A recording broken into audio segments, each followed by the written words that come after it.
gonna make them give back our past. Take back everything that we've lost. And I won't rest until we do. For decades, the Metal Gear series was known for the prominent role of non-fictional weapons in its story, but that came crashing down in 2014, with all weapons and vehicles being replaced by fictional stand-ins in Metal Gear Solid 5. A few years later, Call of Duty swapped the venerable AC-130 with a fictional replacement that as yet has never even been given its own name. Both of these changes are adjacent to legal battles that have altered the gaming landscape, breeding a fear that developers could face legal reprisal over authentic portrayals of real firearm and vehicle designs in their games. This fear drives developers to invent fictional stand-ins. A sudden decision to sacrifice realism where it had been a long-standing thematic focus is not a trivial change. This has brought about real cultural loss that we will see in detail through two case studies focused on Call of Duty's AC-130 and Metal Gear Solid's general commitment to real weaponry, both being abandoned.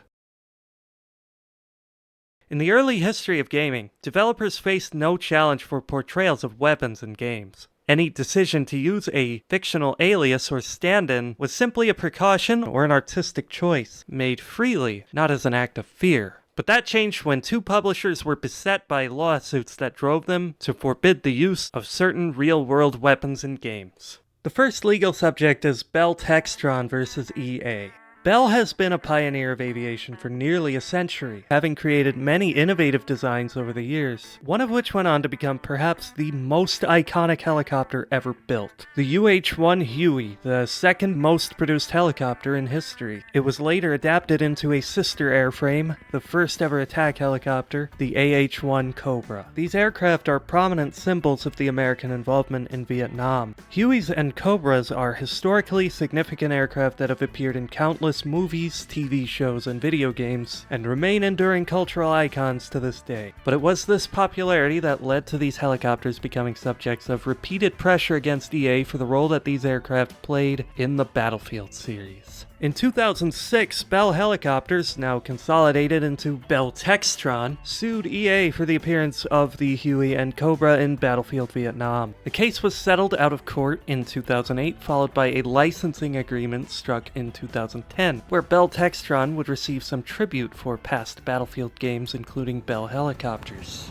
In 2011, EA informed Bell-Textron that they would use Bell's helicopters in Battlefield 3. Textron claimed that the new portrayals of their helicopters violated the agreement. This was despite the two platforms appearing concurrently in numerous other franchises without any challenge. Heedless of Textron's warning, Battlefield 3 launched in 2011, featuring newer models of the Huey and Cobra, playable in multiplayer, as well as the Bell V-22 Osprey as a non-playable vehicle. EA refused to pay Textron any royalties and filed a preemptive lawsuit claiming First Amendment protections and fair use. Textron responded with counterclaims that alleged trademark infringement, false designation of origin, and reputational damage. This dispute settled in 2013, with EA again agreeing to pay licensing fees. Battlefield 3 and 4 did not choose to include the Huey and Cobra arbitrarily. This was done in deliberate pursuit of authenticity. The American force in these games is the US Marine Corps, and the Huey and Cobra were chosen because these helicopters are operated by the Marines in reality. Battlefield 2042, released in the year 2021, includes a remastered Battlefield 3 experience, featuring the US Marines almost exactly as they appeared in Battlefield 3, with the same weapons, vehicles, even the same clothing on each class. But there's one peculiar substitution. The Marines are no longer seen operating the Huey or Cobra. Instead, these have been erroneously replaced with the Army's Black Hawk and Apache. This replacement is a misrepresentation of the Marines, and by extension a misrepresentation of Battlefield 3. This was not likely to have been an accident because every single drivable vehicle in Battlefield 3 got a shiny new update in 2042. Except for the Cobra and Huey, the two playable vehicles that EA got sued over. This is clear evidence of a reaction to legal pressure, and it persists. Battlefield 6, set to release a couple days from this recording, and 8 years after the second Bell-Textron settlement, still avoids any and all Bell helicopters. This legal battle is not yesterday's news. That memory is still a deciding factor in what equipment developers feel safe in portraying. The second legal issue is AM General versus Activision. In the mid-1980s, the US military sought a replacement for their Jeeps. The call would be answered by AM General, the military offshoot of American Motors Corporation. The product they offered is something that's no doubt familiar to you, the Humvee, which is perhaps as evocative of American involvement in the War on Terror as the Huey is of Vietnam. In the same way, it has been an icon of innumerable action figures, movies, and games. And again, one publisher would become a target for this kind of portrayal in 2017. In late 2017, AM General sued Activision over trademark infringements due to unauthorized use of the Humvee in Call of Duty games. AM General essentially claimed that the Humvee was the backbone of the series, something to which Call of Duty owed its $1.5 billion success. Ultimately, the courts saw things Activision's way and found no likelihood of consumer confusion between video games and military hardware. The courts cited the Humvee's in-game appearance as artistic expression protected under the First Amendment, with realistic military equipment being used for the purposes of verisimilitude, rather than bringing any damage to AM General. Activision resoundingly won the case, and there was no out-of-court settlement this time. But that doesn't mean Activision was happy about the situation. Both of these lawsuits would have caused developers to feel threatened in their use of real-world firearms and vehicles. It should come as no surprise that, despite the victory, after being many years present in the Call of Duty series, the Humvee has taken a long leave of absence. Much like the Huey in Battlefield, the Humvee didn't make it back into any prominent role in the Call of Duty series until 2023, and even then it appeared only as a fictionalized variant, called the LTV. The true-to-life form from before is no longer part of the series. The Humvee was hardly the keystone of Call of Duty, being a mere background asset in most cases, outside of a few brief scripted turret sequences where you're not even driving. The truth is that the primary narrative contribution of the Humvee in Call of Duty games is to act as a diegetic level boundary. The lawsuit may have been over the Humvee, but it set a broader precedent. Activision was made to understand that they could be sued without warning over any bit of technology scattered across their virtual battlefield. If the Humvee was fair game, then the AC-130, being the star of several missions across the franchise, could assuredly be next. And it has, unsurprisingly, been excised from the series. And so it appears Activision had been once bitten, twice shy. Call of Duty did not only remove the offending Humvee, but also saw immediate, sweeping shifts away from the authentic portrayals of weapons, which had been a defining aspect of the series from the start. In 2019, 2 years after the legal battle began, Call of Duty Modern Warfare's reboot saw many familiar platforms suddenly become fictionalized. Vehicles especially, but also a number of distinct firearms that had appeared throughout the Call of Duty series. Activision observably became more cautious after that lawsuit. Call of Duty forfeited its non-fictionalized Humvee even after the dismissal of the lawsuit gave them clearance to use the Humvee as they pleased. Everything else is only less certain. EA and Activision both clearly acted in response to the legal pressure. These companies are industry giants, and the legal battles were massive setbacks to them. This is the kind of thing that sends a chilling effect across an industry. Most companies do not have lawyers as powerful as those of Activision or EA. Few companies were better able to fight this type of thing, and EA must have lost a lot of money in those settlements. And the reality of the legal system is that those targeted by litigation will still end up worse off than where they began. Defending yourself from a lawsuit requires great investment of time and money, and leaves you no better for the experience. No company wants to be sued, and it's better to avoid it altogether. While neither of these cases were decisive victories in favor of the plaintiffs, they still showed that an impulse exists that could inspire more companies to be sued for the portrayals of military hardware in games. It stands to reason that other onlookers in the industry realized they'd better not take their chances, as the presence of true-to-life guns and vehicles wasn't a feature worth the risk of being sued, regardless of who was to win the case. The fact that these challenges occurred so closely together, one concluding in 2013 and one beginning in 2017, may have prompted changes across the industry. This may, for instance, be a reason that some games have shifted away from modern settings. In a historical setting, it's unlikely that companies would even guess that they have the slightest claim to sue over, say, the portrayal of an aircraft that left service before the invention of the transistor. And of course, in a sci-fi setting, anything goes, so non-fictional weapons can be avoided. Call of Duty's mainline games took a leave of absence from their highly successful modern setting, starting in 2014 and going until 2019. This being 2 years after Activision won the case against AM General. At this point, they devised an answer that assuaged any remaining fears of using real-world modern-day guns. They returned to the tradition of GoldenEye's Klob, with, for instance, the Chris Vector becoming the Fennec. It's not just a name change. This is a completely fictionalized makeover of the weapon that leaves the company at no risk. Many guns have undergone similar adjustments, especially those with distinct brand identity. The most notable casualty is the AK family, which is now called the causative. The fear must be great if Activision felt so worried about featuring one of the most generic and recognizable rifle patterns that they were driven to use a pseudonym.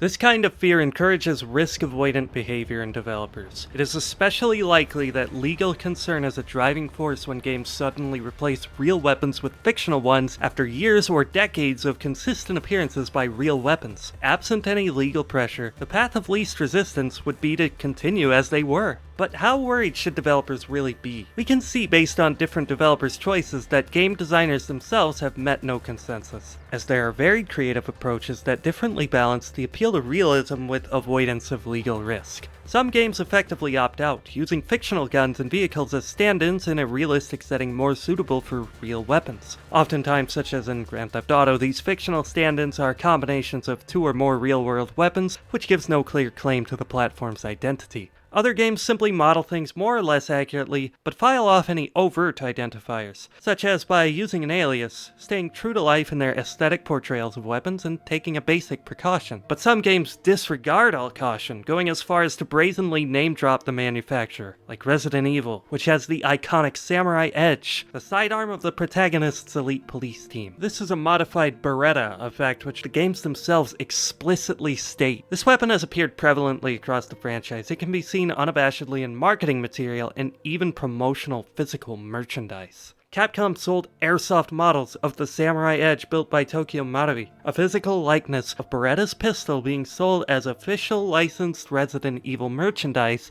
raises the question of what other games are so afraid of. As Beretta itself does not appear to have been troubled in this case. If developers can go that far selling physical merchandise in the likeness of real firearms, it may seem that the choice to avoid accurately representing real-world weapons was misguided. A safe but unnecessary choice. But the aforementioned legal challenges give credible reason to think otherwise. Developers have very unclear precedent on this matter. The varied handling of real-world weapon identities demonstrates that games face uncertain legal standing in portraying real-world weapons.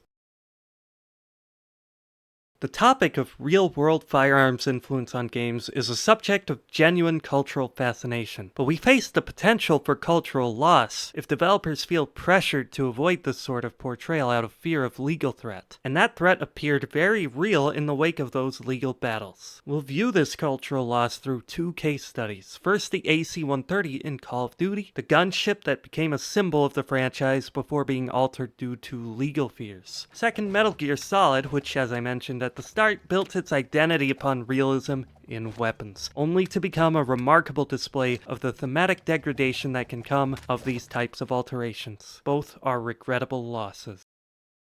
An AC-130, eh? Haven't worked on one of those in a while. The first case is Call of Duty. You have probably heard of the AC-130 in relation to Call of Duty. Copy. Coming down.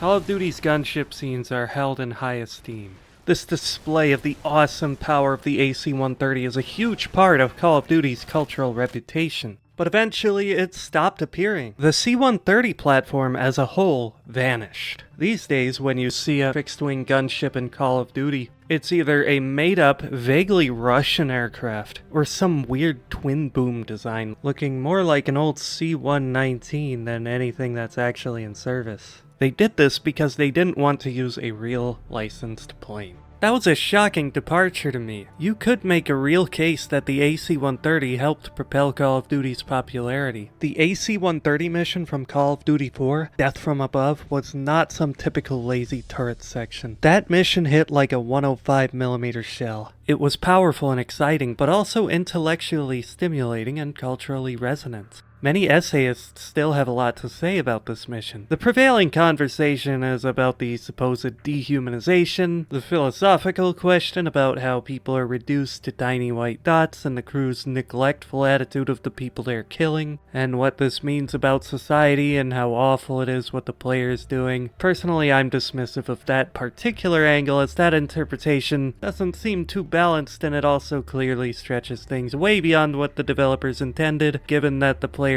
fails the mission outright if they actually commit any war crimes. That said, I still see value in the fact that such a conversation is even open. The high realism does indeed factor into a general sense of uneasy tension that opens these kinds of channels of discourse. My own personal takeaway was the practical question about how stressful it must be to command this kind of firepower. Playing that mission gave me pause about how easy a catastrophic mistake can be. Even with the strobe lights, it's hard to distinguish your men from the enemy. With the slightest nudge, you can accidentally blow away the very people you're trying to protect. Careful, you almost killed our guys. Or destroy a church or something. There's real fog of war, urgency, and confusion expressed in the dialogue. But there's no refuge in indecision either, as if you fail to act, the troops depending on you will be overwhelmed by the enemy. It's especially poignant when the people who are at risk are Gaz, Price, Soap, and Nikolai. The main characters of the game are down there, not generic NPCs.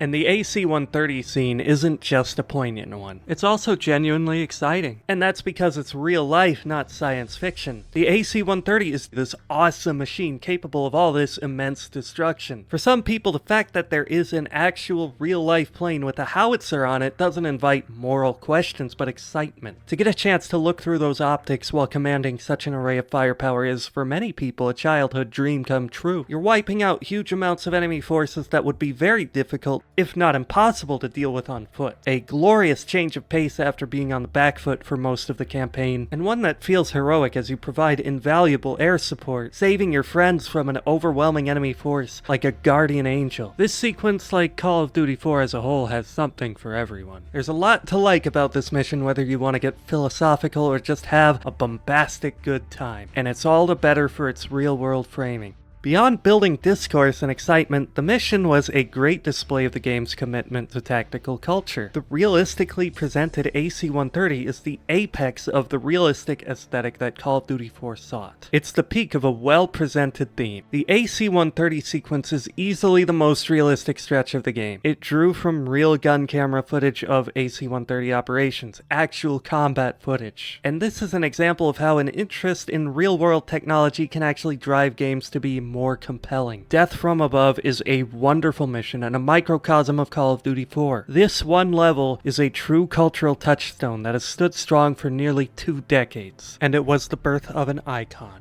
The guns in your hands have made a lot of waves in Call of Duty, from the Deagle, the Noob Tube, the legendary Intervention, but none of these built the same level of hype as the AC-130. The AC-130 continued to appear in campaign missions. It became a kill streak reward, with the multiplayer announcement calling out the arrival of enemy AC-130s, sounding terrified. Enemy AC-130 above! The AC-130 has been a massive part of Call of Duty's image, or rather it had been. Call of Duty's AC-130 may have been a victim of its own success because it did not belong to Call of Duty. The AC-130 saw cultural resonance through the lens of Call of Duty, and that presents a tremendous legal risk. Having your cultural touchstone be an intellectual property that is owned by someone else is uneasy standing. All the hype and praise and discourse this plane has generated is all centered on something owned by Lockheed Martin. If AM General thought they could stand to gain from a massive lawsuit over Call of Duty's portrayals of Humvees of all things, think about all the renown the AC-130 brought Call of Duty. Lockheed Martin might not even have to win to cost Activision dearly, especially since they have what I'd consider to be a pretty decent case now. Humvees in Call of Duty games are generally static objects or subject to brief, forgettable set pieces. The AC-130 was a legend. Activision must have seen their footing for what it was, as they seemingly acted in response to the situation. And this led us to a very unfortunate development. The AC-130, as well as other C-130 variants, has disappeared from Call of Duty, with an imposter taking its place. The true form has not appeared since. The change began with the 2019 reboot of Call of Duty 4. Proof enough that the original had something to offer over its reboot. The remake introduced a fake C-130 with winglets, different props, wings angled downwards, and an altogether different tail section. This is a GTA-style combo plane featuring significant Russian inspiration, and it has been the primary fixed-wing gunship featured in Call of Duty games ever since. Another much weirder stand-in is a bizarre twin-boom design that appeared in Black Ops 6 called the Dreadnought. The Death from Above mission would have been made less thought-provoking with every stage of separation from reality. Had this sequence been about a fake plane, it would have been less directly representative of the real world, and so would invite less commentary. There's less to say when there's not an actual war machine that has actually killed people in the real world.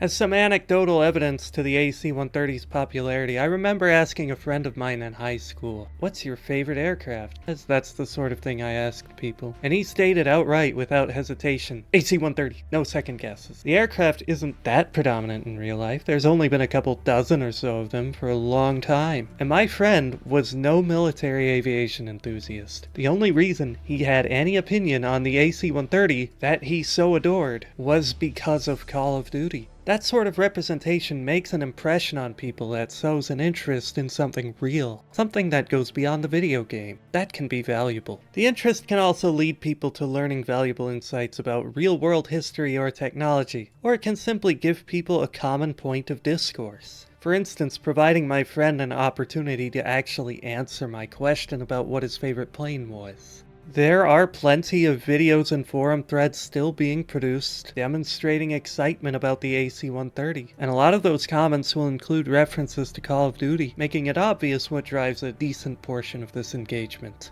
Another loss that comes of this fictional replacement is the loss of a cross-game reference frame. The fact that distinct games are all allowed to represent the same platform, each with their own spin, is significant. Call of Duty propelled the AC-130 to such fame that even other games took notice. Most notably Battlefield and Ace Combat, which both featured playable AC-130s suspiciously soon after the modern warfare craze. This is the sort of thing that demonstrates the cultural resonance of real-world weaponry in games.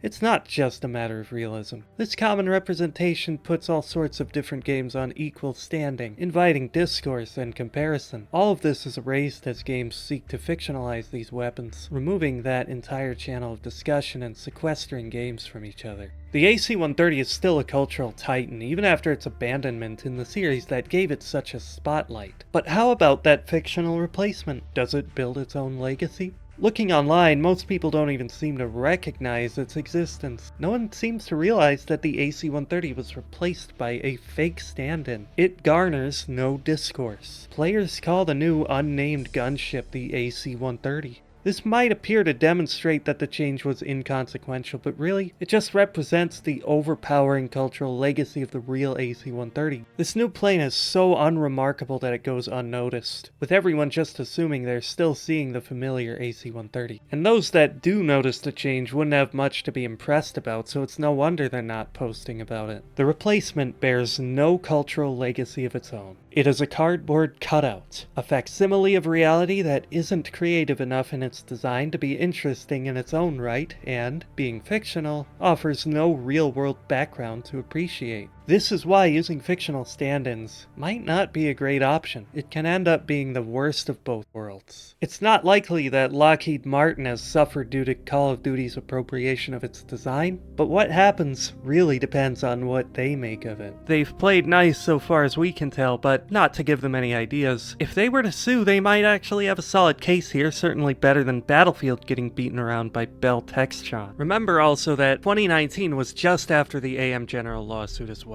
Resounding fears from these cases are probably what drove Activision to preemptively remove such products from their games, especially the ones that had become so representative of the franchise. The AC-130 is much better lawsuit fodder than the Humvee. Activision is fortunate they made it this far without incident, so it's understandable why they did this. That said, the cost of safety was great.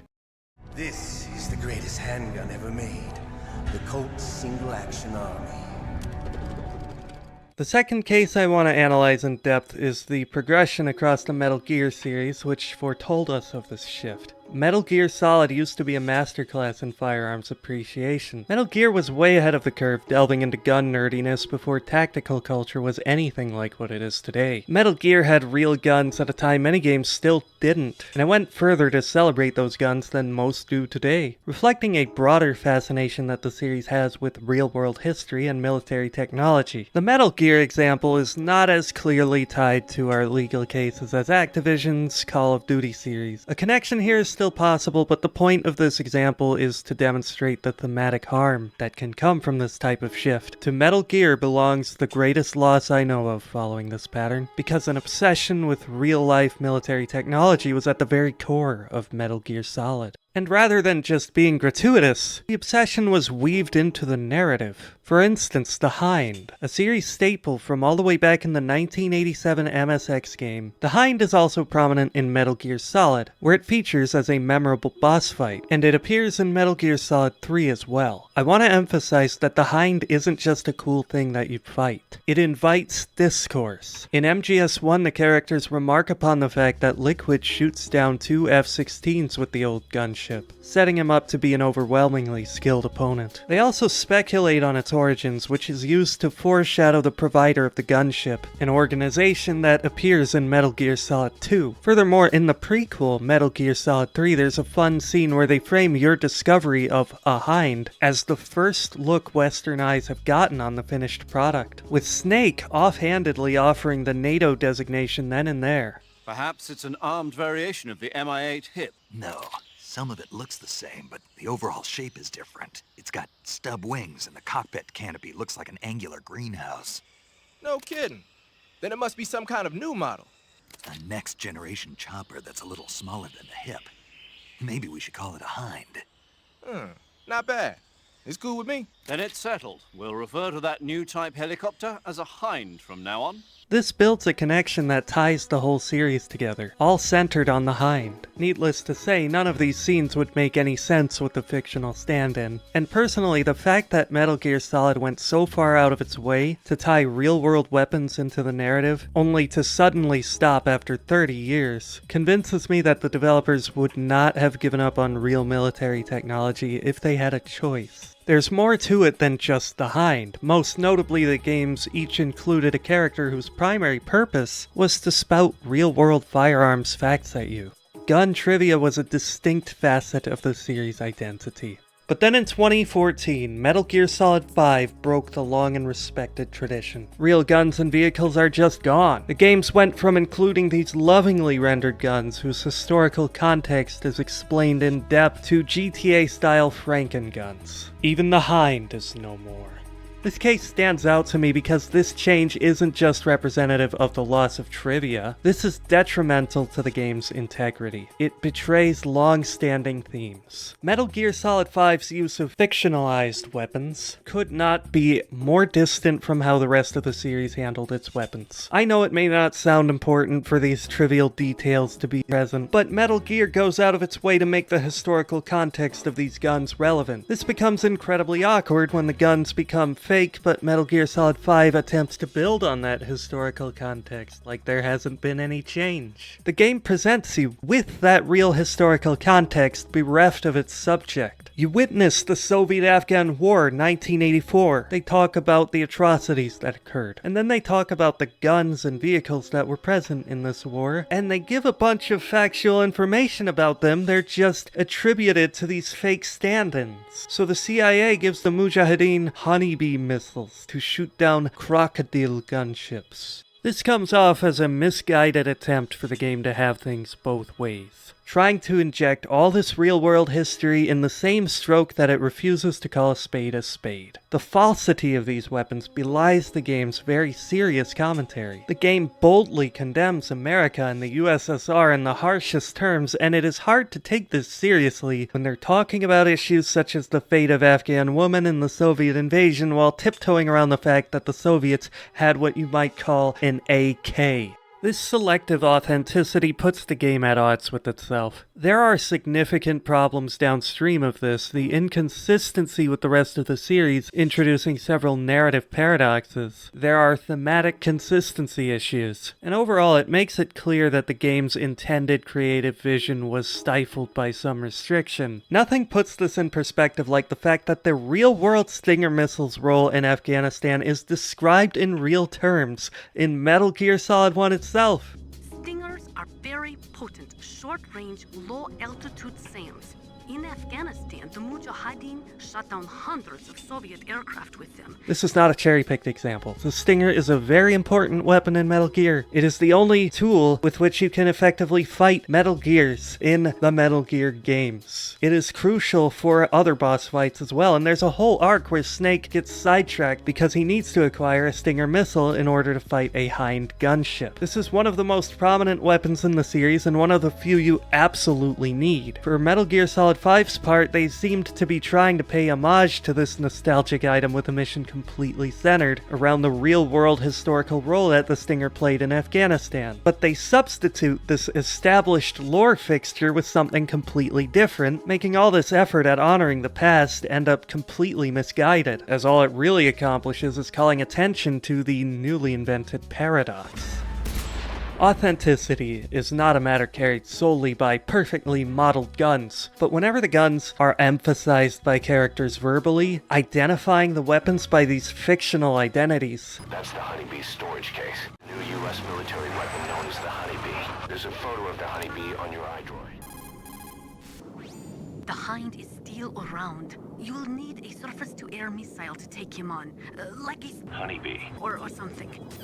It starts to feel like if Mafia movies stopped having Thompson submachine guns and replaced them with some strange fictional prop. The weapons are a useful visual shorthand that has various pop culture and real-world historical connotations that carry a lot of weight. You can tell you're watching a Vietnam movie without the characters reminding each other aloud of the fact that they are in Vietnam to fight a war by the easy visual shorthand of seeing troops with first-generation M16s and M60s who are jumping out of Hueys. Using stand-ins for this purpose would be confusing, maybe even embarrassing, and it would reflect a great overreach of copyright law if cinema were forced into such a position. Another critical element is the effect this has on consistency and characterization. Metal Gear used the cultural context of its weapons to represent facets of the game's characters. Ocelot has an entire character arc that revolves around his choice of firearm. Revolver Ocelot has a certain connection to America, which is foreshadowed by his use of one of the most distinctly American guns in history, the Colt Single-Action Army, a symbol of the cowboy, an enduring cultural legacy of the American frontier. For this supposed Russian operative to use such a weapon invites curiosity. The gun is, again, a storytelling element, this time with real-world history telling us about the character that wields it. A major theme in Metal Gear Solid, and Ocelot's character in particular, is complicated loyalties, and Ocelot's preferred firearm symbolizes this in him. The Colt Single-Action Army defines Ocelot. He is a master with it. His association with it is iconic, an extremely memorable part of Metal Gear Solid. 6 bullets, more than enough to kill anything that moves. Can you even imagine a scene like that about the Tornado 6? Would that really be as impactful? Would Ocelot have anything substantial to say about this random fictional gun that suddenly first appeared in this game without any prior context?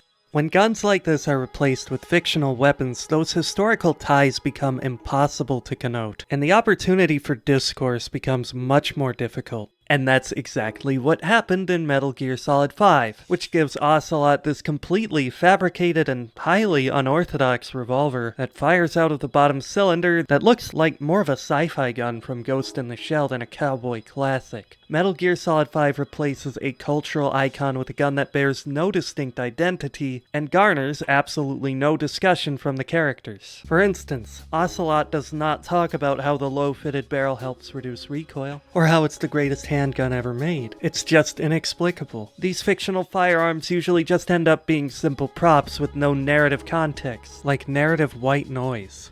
As a result of this change, all the significance of Ocelot's cultural ties to America is removed from the story. It really is just farcical because it's also incongruent, given that this is an interquel set between Metal Gear Solid 3 and Metal Gear Solid 1, in both of which Ocelot uses the single-action army quite proudly, a weapon for which his passion evidently never wavered. It's a direct logical discontinuity in the story, as well as a loss of thematic depth in his character. This simply should not have happened. This is not just about me preferring when games engage in gun nerd tendencies. The loss of these weapons comes with substantial narrative compromise.